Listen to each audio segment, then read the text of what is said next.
পটুয়াখালীর বাউফলের কালাইয়া বন্দরের বিশিষ্ট মুদি ব্যবসায়ী শিবানন্দ রায় ওরফে শিবু বণিকের দোকানে ডাকাতির ঘটনা ঘটেছে।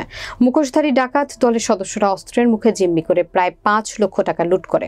এ সময় তারা ব্যবসায়ী শিশু বণিককে মুখ বেঁধে অপহরণ করে নিয়ে চলে যায়। বিস্তারিত দেখুন নিজস্ব প্রতিনিধি শপথ দাসের তথ্যচিত্রে। শুক্রবার রাত 10:15টার দিকে বন্দরের মার্চেন্ট পট্টি এলাকায় পৌর নৌ পুলিশ ফাঁড়ির সামনে ঘটনা ঘটে। ঘটনার প্রত্যক্ষদর্শী দোকানের কর্মচারী তাপস এবং শঙ্কর জানান, প্রতিদিনের মতো ঘটনার দিন শিবু বণিক দোকানে বসে হিসাব করছিলেন। এ সময় দোকানের সামনের দরজা দিয়ে 8 থেকে 10 জন মুখোশধারী দোকানে ঢুকে সবাইকে অস্ত্রের মুখে জিম্মি করে ফেলে।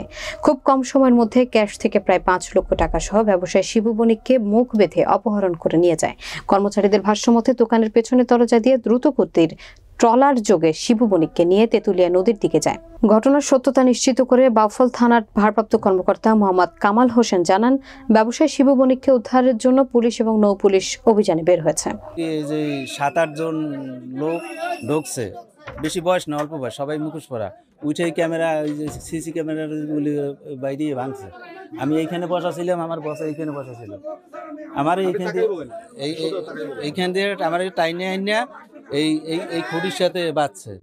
তারপর তো আমার বছরে নিয়ে ট্রলার যুগে গেছে পর, এবার ও কোনো রকম হয়েছে আবৃতে খুললা, তারপর আমারে খুলছে। তারপর ওই যে 999 ফোন দেওয়া হয়েছে, তারা কোনো অ্যালাউ করে না। এই ফাঁড়িতে ফোন দেওয়া হয়েছে, তারাও কোনো ফোন রিসিভ করে না। মার্কেট থেকে আইসা আমি খাতাপত্র হিসাব দিছি, আমার মার্কেটের টাকা ছিল 2,75,000 টাকা। হিসাব দিয়ে কর্তার কাছে বুঝ দিছি, সে টাকার পয়সা গুণা বুঝ লইতে আছে। তারপর আমি গোডাউনে গেছি স্টক গোনার জন্য। স্টক গুণে আমি এই দরজাতে আমি উপরে উঠছি, উপরে মালটা গুনবো যে কয় কার্টন আছে। এটা ওঠার পরে আমি আমার উপরে বসেই তারা ধরছে। তারপর আমি একটু আলাপ পাইছি যে কিছু জানি শব্দ হয়েছে, আমাকে সিসি ক্যামেরা প্রত্যেকটাই আর কোপাই ভাঙছে, কিন্তু আমি অতটা বুঝতে পারি নাই। তারপর হঠাৎ করে আমার উপরে যাইয়ে 3 জনে আমার বান্ধ জ্বালাইছে, মানে 3 জনে এমন কাজে ধরছে। আমার কেউ মাথায় পিস্তল ঠাইছে, একজনের গলায় চাইনিজ কুলার হেটা ঠাইছে, আর পেটের দ্বারে ছুরি ঠাই আমার নিচে নামাইছে, আইয়া হাত দুটো বাঁধছে। হাত দুটো বাঁধা পরে তারপর আমার মহে কষ্ট মেরেছে, এবার পাও বাঁধছে, এবার হ্যাঁ সামনে বাঁধে দিয়েছে, এবার কর্তার ধরে পিছের দরজা দিয়ে ধরে লয়ে গেছে। কয়জন ছিল? ওরা প্রায় 27 জন ছিল, সব পোলাপান। বয়স কেমন? বয়স একজনের মনে করেন 17, 18, আবার 20-এর উপরে আছে। নৌ পুলিশ ফাঁড়ির অনেক রিকোয়েস্ট করি, স্যার আপনারা আসে নাই। তারপর পরে বাউফল থানা দিয়া পুলিশ প্রশাসন আইছে। দাদার কোনো এখন তুই আমরা কোনো খবর পাইতে আসছি না, দাদা কোথায় আছে। দাদাকে এই যে তার দোকানে ছিল, দোকান থন তাকে রিভার বল চাপাটি ধরে অস্ত্রের মুখে, টাকা সহ অস্ত্রের মুখে জিম্মি করে তাকে নিয়ে গেছে। একজন ব্যবসায়ীকে তুলে নিয়ে গেছে।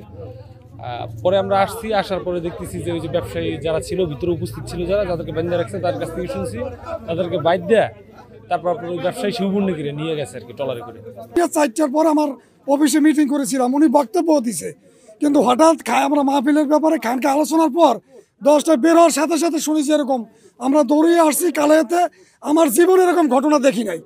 ব্যক্তির অপহরণের ঘটনার সংবাদ শুনে আমরা ঘটনাস্থলে দ্রুততার সাথে চলে আসছি। এসে আমরা কিছু তথ্য সংগ্রহ করার পর এখন যেহেতু আমরা জানতে পারছি যে নদীপথে তাকে নিয়ে যাওয়া হয়েছে, নদীপথে অভিযান পরিচালনা করার জন্য আমরা প্রস্তুতি নিচ্ছি।